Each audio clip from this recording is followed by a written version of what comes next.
ตัดอ้อยของช้างแท็กเตอร์นะคะต่างจากเครื่องตัดอ้อยทั่วไปยังไงเดี๋ยววันนี้น้องโบจะพาทุกคนไปดูกันค่ะไปค่ะ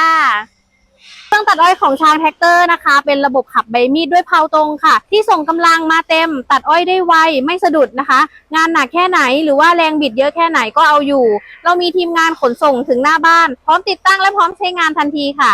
มีอะไหล่และทีมงานเซอร์วิสพร้อมช่วยลดการใช้แรงงานคนเพิ่มความเร็วในการตัดอ้อยและยังช่วยลดต้นทุนให้กับชาวไร่อ้อยได้อีกด้วยนะคะเครื่องตัดอ้อยของช้างแท็กเตอร์นะคะแข็งแรงทนทานดูแลก็ง่ายจะตัดอ้อยสดอ้อยหนาแปลงอ้อยใหญ่แค่ไหนก็เอาอยู่ค่ะเครื่องตัดอ้อยของช้างแท็กเตอร์นะคะพร้อมลุยทุกสถานการณ์ค่ะใครที่อยากตัดอ้อยได้เร็วได้ไวต้องเครื่องตัดอ้อยของช้างแท็กเตอร์ค่ะถ้าหากท่านไหนนะคะที่สนใจอยากเข้ามาจองหรือว่าอยากเป็นเจ้าของเครื่องตัดอ้อยของช้างแท็กเตอร์นะคะแวะเข้ามาสั่งจองได้ที่บริษัทช้างแท็กเตอร์สุพรรณบุรีหรือว่าโทรจองออนไลน์กับน้องโบได้นะคะที่เบอร์ 0988250045 โทรกันเข้ามาเยอะๆนะคะ